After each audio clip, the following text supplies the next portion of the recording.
जी नमस्कार, स्वागत है विताना एजुकेशन के ऑनलाइन क्लासेस में।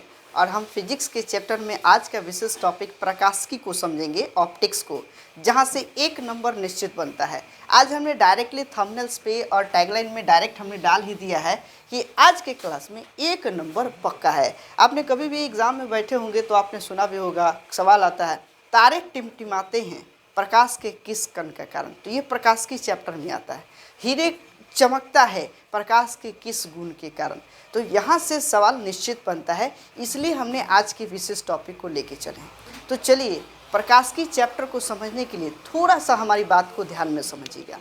ये जो है वर्ष 1600 से लेके 1700 ईस्वी की बात है। प्रकाश की खोज हुई, तो प्रकाश तो था ही, खोजना क्या है, प्रकाश की खोज हुई। तो प्रकाश में न्यूटन ने एक थॉट्स दिए। न्यूटन बताएं कि प्रकाश क्या है, तो प्रकाश एक कण है। देखिए प्रकाश क्या बताए, प्रकाश कण है। और इन्होंने कहा कि प्रकाश एक कण है और इसी कारण जो है प्रकाश धीरे धीरे पृथ्वी पर आता है। कण मतलब वजनदार होगा, धीरे धीरे आता है। तो इनको कण बताएं, यानी एक वस्तु का एक छोटा टुकड़ा बताएं। और यही जो है ये बताएं कण है। और इसके बाद जो है जब पूछा गया कि आखिर कैसे ये एक कण है, तो न्यूटन ने इसका सही सिद्धांत नहीं स्पष्ट कर पाए। न्यूटन सिर्फ बताएं क्या है, प्रकाश एक कण है। जब हाइगेंस आए, यही 1600-1700 के बीच में एक और वैज्ञानिक हाइगेंस आते हैं।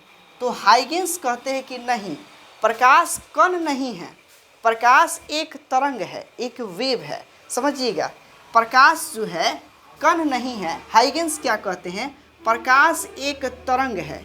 यही कारण है कि प्रकाश जो है धीरे धीरे आता है। और इसी कारण जो है देखिएगा कि यह व्यतिकरण का सिद्धांत, या फिर आप देखेंगे विवर्तन का सिद्धांत, ध्रुवन का सिद्धांत, ये सब बताते हैं। कहते हैं कि प्रकाश जो है तरंग होने की वजह से पानी का जो बुलबुला होता है, उस बुलबुला पे कहीं कहीं चमकीला आता है, चमकता है। तो ये इस सिद्धांत के हिसाब से ये समझाने में एकदम सफल होते हैं कि प्रकाश कण नहीं है, क्या है, तो एक तरंग है। चूँकि वेव में ही ऐसा होता है कि जब प्रकाश आएगा तो कहीं कम और कहीं ज़्यादा, और फिर जैसे कोई एक वस्तु यहाँ पे रखा हुआ है और वस्तु से प्रकाश निकल रहा है तो तरंग के माध्यम से निकलेगा, और यही वापस जब प्रकाश जाता है तो ऐसे आएगा। यानी समझ लीजिए कि एक ऐसे गया तो एक आपका ऐसे बताएं। तो वही जो यही आपका देखिएगा कि कहीं कहीं जो है प्रकाश जो है कम डेग मारा तो कहीं ज़्यादा डेग मारने की वजह से कहीं क्या होगा कि कहीं चमकेगा तो कहीं नहीं चमकेगा। तो ये बताते हैं कि व्यतिकरण का सिद्धांत इस पर स्पष्ट होता है। इसलिए प्रकाश कण नहीं है, क्या है, तो यह एक तरंग है। अब जो विद्यार्थी 1600-1700 ईस्वी के क्रम में पढ़ाई कर रहे थे, वह यह सोच में पड़े थे कि हम किन की बात मानें। चूँकि न्यूटन उस समय का महान वैज्ञानिक थे और न्यूटन जो बात कह रहे थे वो सब लोग मान रहे थे। एक ऐसी परिस्थिति आ गई कि यह स्पष्ट नहीं हो रहा था कि हम बात किन की मानें। अब देखिए न्यूटन के साथ जैसे ही न्यूटन हाइगेंस बताए कि तरंग, तो यहाँ विवाद हुआ कि हम लोग किन की बात मानें। अब इसी समय 1700-1800 के बीच में एक और वैज्ञानिक आते हैं, नाम सुने होंगे जर्मनी के आइंस्टीन।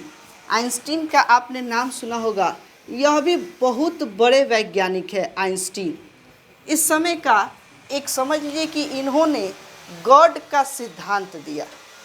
आइंस्टीन जो है उस वक्त गॉड का सिद्धांत, गॉड समझ रहे हो ना, जैसे हम लोग गॉड ईश्वर की बात नहीं करते हैं। गॉड का मतलब हो गया जनरेटर, ऑपरेटर एंड डिस्ट्रॉयर। मतलब जिसको जनरेट कर सकते हैं उसको हम ऑपरेट करें, और ऑपरेट करने के बाद उसको हम डिस्ट्रॉय भी कर सकते हैं। इन्होंने ही, आइंस्टीन ने ही सापेक्षता का सिद्धांत दिया। और आइंस्टीन के द्वारा ही बताया गया कि किसी भी वस्तु को किसी दूसरे ऊर्जा में परिवर्तन कर सकते हैं। किसी भी वस्तु कई अन्य ऊर्जा में परिवर्तन कर सकते हैं।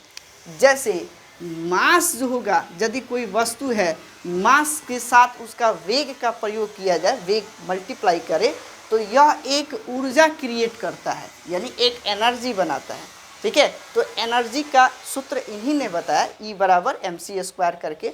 तो ये आइंस्टीन का, अब इनसे लोगों ने पूछा कि एक विवादित है कि प्रकाश तरंग है कि कण है।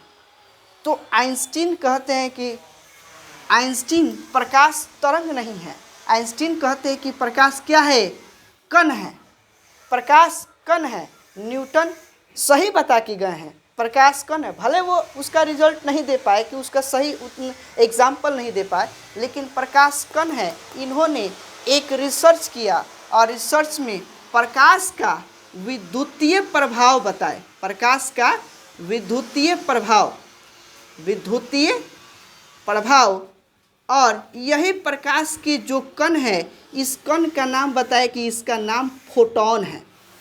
हमने देखा होगा ना, जैसे कोई कैमरा हो गया, डिजिटल कैमरा हो गया, उसमें प्रकाश लाइट करता है, उसके हिसाब से उसका प्रभाव बनता है, उसका एक निगेटिव बन गया।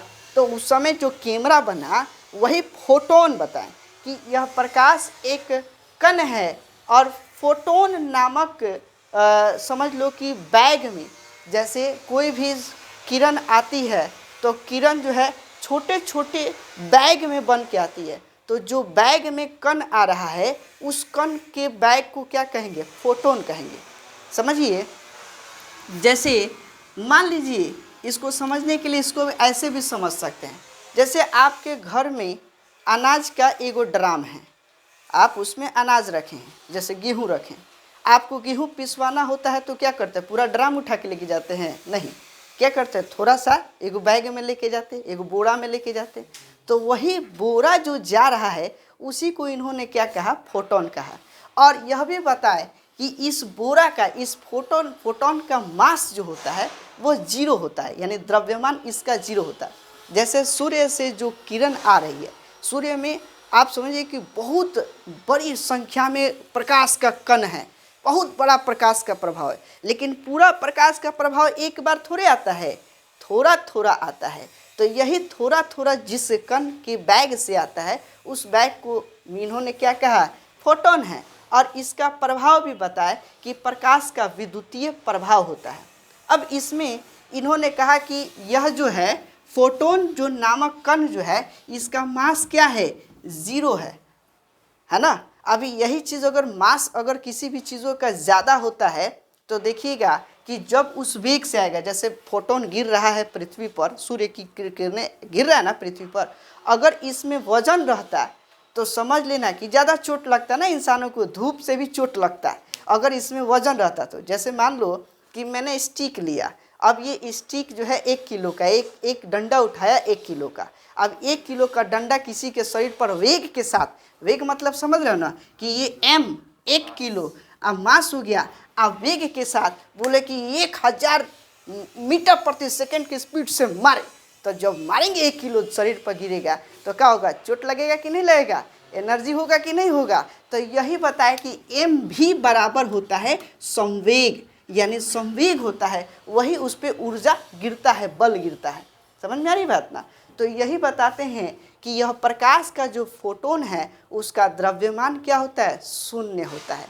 तो अब देखिए, दुविधा में लोग फिर पड़ा हुआ है कि यहाँ पर किन की बात माने, न्यूटन आइंस्टीन की बात माने। अगर आइंस्टीन कह रहे हैं कि यह कण है, ठीक है, प्रकाश का विद्युतीय प्रभाव बता रहे हैं, तो फिर यह नहीं समझा पा रहे हैं कि यह जो आइंस्टीन नहीं बता रहे हैं कि आखिर व्यतिकरण क्यों हो रहा है, विवर्तन क्यों हो रहा है, इंटरफ्रैक्शन और फ्रैक्शन, और वही पॉलिक फ्रैक्शन क्यों हो रहा है। तो ये ध्रुवन नहीं समझा पा रहे। मतलब आखिर प्रकाश अगर कण होता तो इसमें अलग अलग कलर होता है ना जी। जैसे आप देखिएगा कि पूर्ण आंतरिक परावर्तन के तहत हीरा चमकता है, पूरा निकल जाता। कण होता तो रुक जाता, बाहर ही रह जाता, पूरा नहीं निकल पाता। तो यहाँ पे भी जो है समस्या बनी हुई है। अब 1900 के आसपास एक और वैज्ञानिक आते हैं, डी ब्रॉगली। डी ब्रॉगली कहते हैं कि यह बात सत्य है, प्रकाश कण भी है और तरंग भी है। अब देखिए डी ब्रॉगली ने ही द्वैत सिद्धांत को अपनाया। जब 1900 का क्रम था, 1900 से पहले, तो विद्यार्थी हमेशा दुविधा में थे कि किस वैज्ञानिक का बात माने, आइंस्टीन न्यूटन का बात माने या फिर आपके हाइगेंस की बात माने। हाइगेंस अलग कह रहा है कि नहीं, प्रकाश जो है कण नहीं है, तरंग है। तरंग का मतलब इसमें व्यतिकरण और ध्रुवण ये सब होता है, निकलते रहता है। लेकिन कण का मतलब हो गया कि कण गिर गया तो निकलेगा नहीं। तो ये चीज़ बता रहे हैं कि इसमें इलेक्ट्रॉन का प्रभाव वगैरह बताए थे आइंस्टीन ने। अब जब यही आते हैं डी ब्रॉगली तो कहते हैं कि यह जो है प्रकाश में तरंग भी है और कण भी है। अब इसी में आपने 10वीं क्लास में आपने सुना भी होगा, पढ़े होंगे कि प्रकाश जो होता है, प्रकाश का तरंग दैर्घ्य सबसे अधिक, सूर्य में प्रकाश के तरंग दैर्घ्य सबसे अधिक किस में होता है, तो लाल में होता है। तो वहाँ पर तरंग बताया जाता है। वही प्रकाश का एक प्रभाव भी बताया जाता है जो कण को कण के सापेक्ष करके समझाया जाता है। तो 10वीं स्तर पे जब हम पढ़ते हैं तो वहाँ पर कण भी बताया जाता है, तरंग भी बताया जाता है, लेकिन उसको पूरा डिटेल डिस्क्राइब नहीं समझाया जाता है। वही 10वीं से अगर ऊपर जाते हैं तो इसको कण और तरंग दोनों समझाया जाता है और इसी के अनुसार बताया जाता है कि यह तरंग भी है जिसके कारण व्यतिकरण या फिर अपवर्तन या फिर आप देखेंगे विवर्तन और ध्रुवण की क्रियाएं होती है ना। तो ये जो है प्रकाश का द्वैत सिद्धांत किसने दिया, डी ब्रॉगली ने दिया। तो अब यहाँ से सवाल बनता है कि प्रकाश को कण सबसे पहले किसने दिया था, तो न्यूटन ने।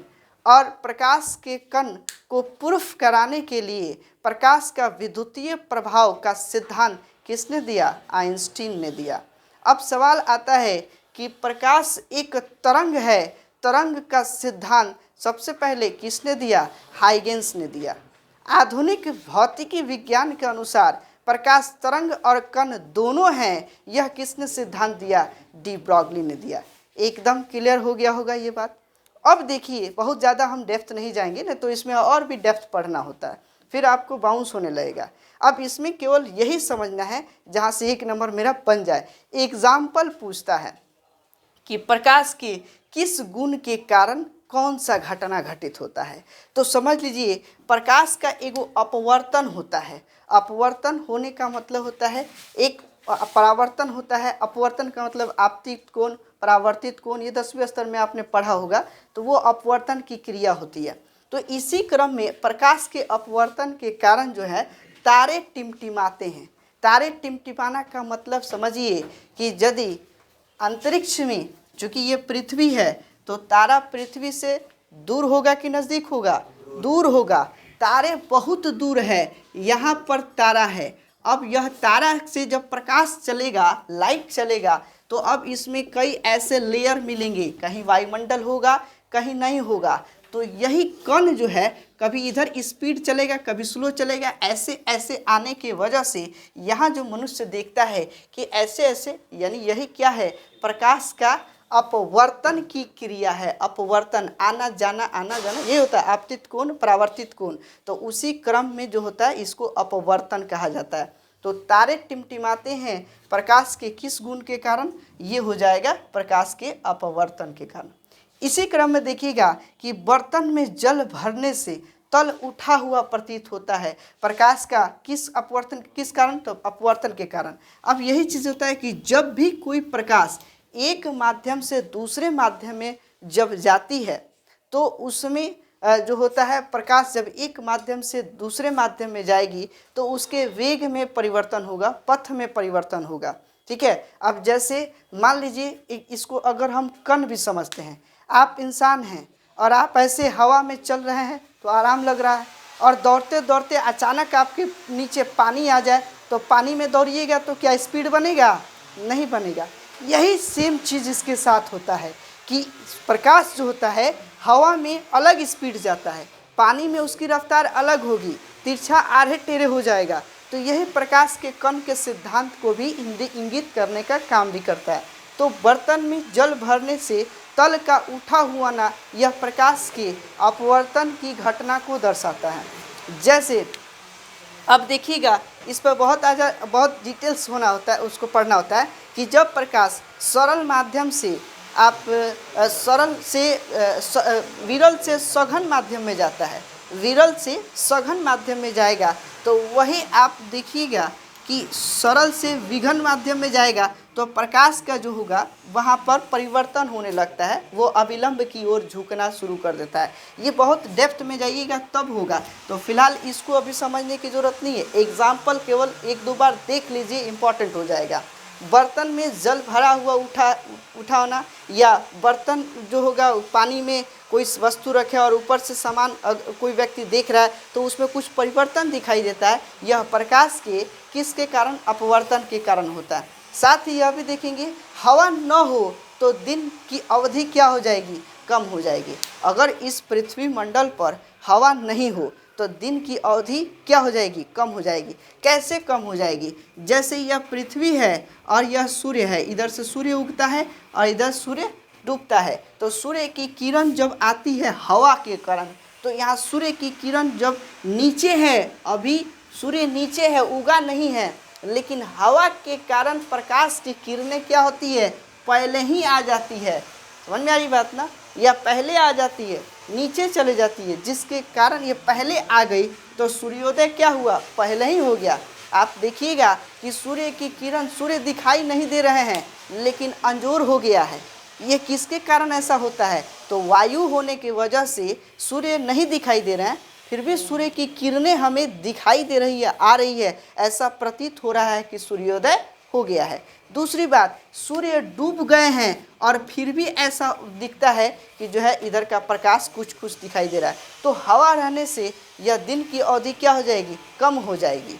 ठीक है, और रात की अवधि क्या हो जाती है? बढ़ जाती है, अगर हवा नहीं रहे तो अगर मैंने यहाँ पे बताया कि हवा न रहे तो दिन की अवधि क्या हो जाएगी? कम हो जाएगी। हमने दिन पढ़ाया तो समझ लेना, अगर एग्जाम में रात आ जाए तो क्या होगा कि यह रात की अवधि बढ़ जाएगी। प्रकाश के किस गुण के कारण? तो प्रकाश के अपवर्तन के गुण के कारण।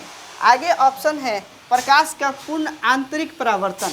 प्रकाश का पूर्ण आंतरिक परावर्तन यानी किसी वस्तु में प्रकाश गया और पूरा का पूरा प्रकाश बाहर निकल जाता है, उसको प्रकाश का पूर्ण आंतरिक परावर्तन कहते हैं। तो ऐसा जो होता है वह हीरा जो चमकता है, हीरा में प्रकाश जाता है, जो जाएगा वो वापस आ जाएगा तो वो ज़्यादा चमकेगा। ज़्यादा चमकने का मतलब ये हुआ कि प्रकाश उस पर जब जा रहा है तो पुनः वापस पूरा का पूरा निकल जाए, आंतरिक परिवर्तन हो, तो वही हीरा चमकना प्रकाश के किस गुण के कारण होता है? तो आंतरिक परावर्तन के कारण होता है। दूसरा, टूटे हुए कांच चमकता है, टूटा हुआ कांच देखिएगा चमकता है, उसका कोण, तो यह प्रकाश के किस गुण के कारण? वही आंतरिक परावर्तन के कारण। दूसरा होगा कि ऑप्टिकल फाइबर्स, आजकल देखिएगा प्रकाशीय तंतु, अभी हम लोग समझ लीजिए कि 5G और 6G जो चला रहे हैं, इसके लिए एक मोटा मोटा केबल आता है ज़मीन के नीचे, तो उस केबल में या ऊपर से भी आता है, तो आजकल केबल के अंदर शीशा का प्रयोग किया जा रहा है। उस शीशा के माध्यम से जो है ना पूरे प्रकाश का परावर्तन किया जाता है। अगर पूर्ण परावर्तन नहीं हो, अगर कहीं प्रकाश लाइट के माध्यम से तरंग जो भेजे जा रहे हैं, अगर पूर्ण परावर्तन नहीं हो तो वही क्या होता है? कहोगे कि नेट सर स्लो चल रहा है, इंटरनेट स्लो चल रहा है। चूँकि जो नेटवर्क हम भेज रहे हैं, मान लो कि नेटवर्क एजेंसी मुंबई में है और वहाँ से नेटवर्क शेयर करेंगे, तो तार के माध्यम से शेयर कर रहे थे तो पहले स्लो था, अब हम लोग क्या किए? प्रकाशीय तंतु का प्रयोग कर रहे हैं, यानी तार के अंदर लेड का प्रयोग किए, शीशा, और उस प्रकाश के माध्यम से जो है भेजने का काम कर रहे हैं। कहीं ऐसा ब्रेक होता है तो वही क्या हो जाएगा? या पर कहीं धुंधला होता है तो वही नेट क्या होता है? स्लो होने लगता है, कहोगे बफरिंग हो रहा है। समझ में आ रही बात ना? तो यही चीज़ होता है। ऑप्टिकल फाइबर प्रकाश के किस गुण को ये इंगित करता है? पूर्ण आंतरिक परिवर्तन को। मृग मरीचिका का निर्माण, मृग मरीचिका समझ रहे हैं? गर्मी के दिनों में देखिएगा कि रेगिस्तान में ऐसा फील होगा कि वहाँ सामने पानी है, जलाशय है, या बहुत गर्मी होता है तो सड़क पर भी देखिएगा तो ऐसा लगता है कि आगे पानी गिरा हुआ है। तो यह सड़क का यदि कोई भी पूरा प्रकाश आया और पुनः पूर्ण आंतरिक परावर्तन हो रहा है तो यही पूर्ण आंतरिक परिवर्तन का ही उदाहरण क्या है, मृग मरीचिका का बनना, वही मृग मरीचिका होता है। तो एकदम कंफर्म हो गया होगा कि आंतरिक परावर्तन मृग मरीचिका जो होता है आंतरिक परावर्तन का उदाहरण है। दूसरी बात होती है प्रकाश का विवर्तन। प्रकाश का विवर्तन, देखिए प्रकाश के विवर्तन में होगा क्या कि प्रकाश में जो होगा कि अलग अलग तरंग दैर्घ्य होते हैं, उसकी तरंग का अपना अपना स्पीड होता है। तो कुछ का जो होता है स्पीड ज़्यादा होता है, कुछ का स्पीड कम होता है। तो लाल रंग जो होता है ना, लाल का प्रकाश जो होता है उसकी रफ्तार ज़्यादा होती है। रफ्तार ज़्यादा होने के कारण क्या है कि लाल जो रंग है वह लंबा लंबा डेग मारता है, ठीक है, लंबा लंबा ऐसे चलता है, उसकी तरंगे ऐसे चलेगा। तो जो ज़्यादा ऐसे लंबा मारेगा तो उसकी रफ्तार क्या होगी, ज़्यादा होगी, ठीक है। और वही बैगनी रंग की बात करें तो इसका अनुदैर्घ्य, मतलब बैगनी रंग का अनुदैर्घ्य, उसकी जो डेग है वह छोटा छोटा होता है। देखो ऐसे होता है, ये बैगनी है। अब जैसे अगर मान लो कि लाल रंग ऊपर से आ रहा है सूर्य के किरण से, तो ऊपर में वायुमंडल में धूल कण है, कहीं वायुमंडल है, कहीं वायु नहीं है। तो जब वायुमंडल में आएगा, एग्जाम्पल इसके सामने मैंने एक शीशा रख दिया, ठीक है, तो यहाँ पर धूलकण वगैरह है, तो ये क्या होगा, ये कम डेग मारा ना तो ये जल्दी पहुँचेगा। इसका डेग लंबा है, एक के बार में फान गया, ठीक है। ये जब घुसेगा इस धूलकण में तो क्या होगा, बेचारे धूलकने में फसल रह जाएगा, ऊपर रह जाता है। यही कारण है कि आसमान का रंग नीला दिखाई देता है, चूँकि बैगनी रंग ऊपर ही रह जाता है, पूर्ण रूप से पृथ्वी पर पहुंच नहीं पाता है। तो यही होगा कि आसमान का रंग नीला दिखाता है प्रकाश के किस गुण के कारण, तो विवर्तन के गुण के कारण। इसको प्रकाश का विवर्तन कहते हैं। और सूर्य उगते समय और डूबते समय लाल दिखाई देते हैं, क्योंकि लाल रंग का तरंग दैर्घ्य अधिक होता है और लाल लंबे समय तक पृथ्वी पर रहता है। इसलिए सूर्य का रंग जो होता है लाल उगते समय और डूबते समय। एकदम एग्जाम्पल ऐसे ही आएगा कि सूर्य उगते समय लाल दिखाई देता है प्रकाश के किस गुण के कारण, तो ध्यान देना है प्रकाश के विवर्तन गुण के कारण लाल दिखाई देता है। और वही आसमान का रंग नीला दिखाई देता है प्रकाश के किस गुण के कारण, विवर्तन के अनुसार। अब एक चीज़ बताओ कि एक चीज़ बताइए, पृथ्वी का रंग जब हम अंतरिक्ष से देखते हैं तो कैसा दिखाई देता है, नीला दिखाई देता है। यह किस गुण के कारण, विवर्तन के गुण के कारण। यही विवर्तन ही यहाँ पे भी गुण हो जाएगा। तो ये समझिए, जब आसमान से ऊपर यानी बादल से भी ऊपर जाते हैं तो यह आसमान का रंग काला हो जाता है, क्योंकि उस समय प्रकाश का जो होता है ना पूरा का पूरा ऊपर ये हो जाता है, अवशोषित हो जाता है। इसलिए प्रकाश जो आसमान होगा अंतरिक्ष से अगर देखा जाए तो वहाँ अंतरिक्ष में आसमान का रंग काला दिखाई देगा, और पृथ्वी से आसमान का रंग देखेंगे तो नीला दिखाई देगा प्रकाश के विवर्तन गुण के कारण। इस पर बहुत डेप्थ होगा, इस पर भी समझिए कि इस पर क्वेश्चंस बनेगा तब जाके बेस्ट होगा। इसके बाद बात करते हैं खतरे का सिग्नल लाल दिखाई देना। यह खतरे का सिग्नल लाल जो होता है यह किस गुण के कारण हम लोग लगाते हैं, प्रकाश के विवर्तन के गुण के कारण। इसके बाद बात करते हैं प्रकाश का व्यतिकरण।